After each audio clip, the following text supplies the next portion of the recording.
segreta ambasciatrice, non sarà, Figaro il dice. Más o menos en la misma época, el profesor Tomatis descubrió que los dos oídos no actúan de la misma manera. El control de la escucha no se realiza más que por un solo oído, y este oído es el derecho. Al menos debería ser así según el profesor Tomatis. Este desequilibrio necesario entre los dos oídos es tal que si mediante la introducción de un ruido cualquiera se le impide a un cantante oír por la derecha, su voz pierde el timbre y el volumen de forma progresiva, y también su afinación. Escuchemos bien lo que dirá nuestro cantante al cabo de unos segundos.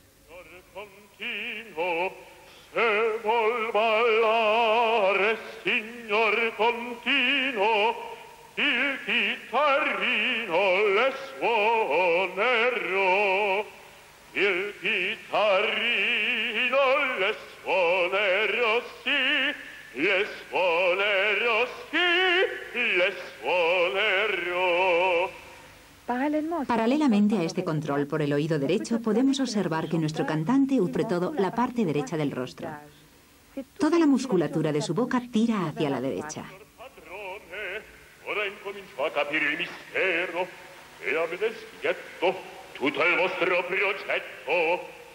All'ombra è vero, voi ministro, io corriero e la Susanna, segreta ambasciatrice, non sarà, Figaro il dice.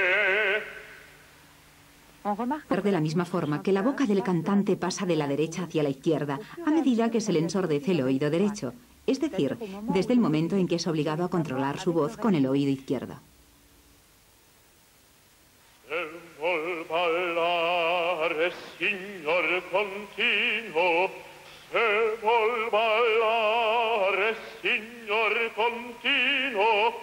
Il chitarrino le suonerò, il chitarrino suonerò, sì, le suonerò, sì, le suonerò.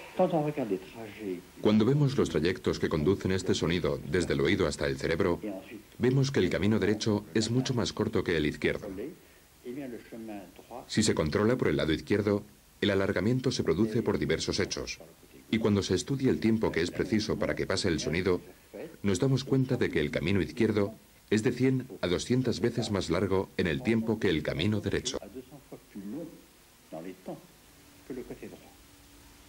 De la misma forma que tenemos dos ojos, dos oídos, dos narices, la boca, la lengua y la laringe están también divididas en dos, y se encuentran bajo el control de dos grupos de nervios diferentes, a la derecha o a la izquierda.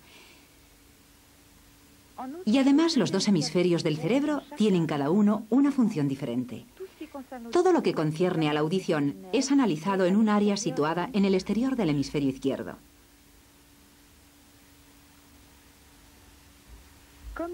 Como las conexiones nerviosas están cruzadas, el oído derecho es el utilizado directamente por el camino más corto. Ocurre lo mismo con el control de la parte derecha de la boca y la laringe.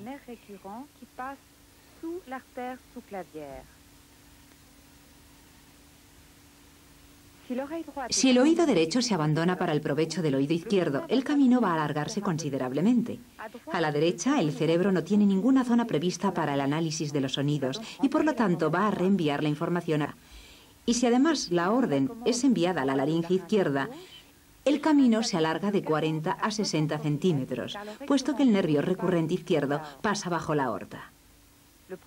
El primer trabajo del niño antes incluso de aprender a hablar va a ser coordinar las dos partes de su cuerpo, cuya simetría no es más que aparente, y dirigir progresivamente su escucha con su oído derecho.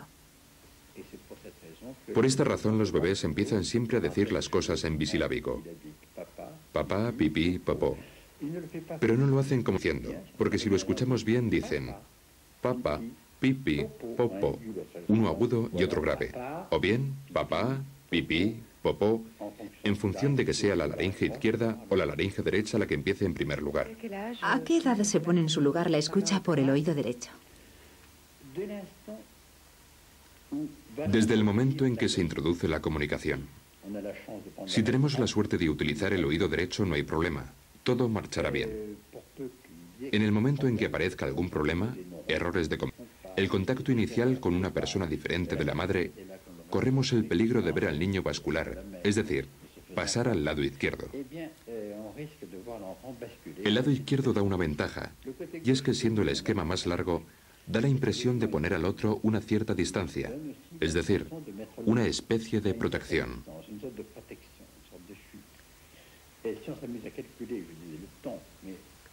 El sonido evoluciona en el espacio en función del tiempo y va a darnos también distancias. Ser diestro de oído es escucharse y escuchar a otro como si estuviera pegado a él, a una distancia de 30 a 60 centímetros, mientras que si empleamos el oído izquierdo, nos distanciamos fácilmente como si estuviéramos entre 70 y 140 metros.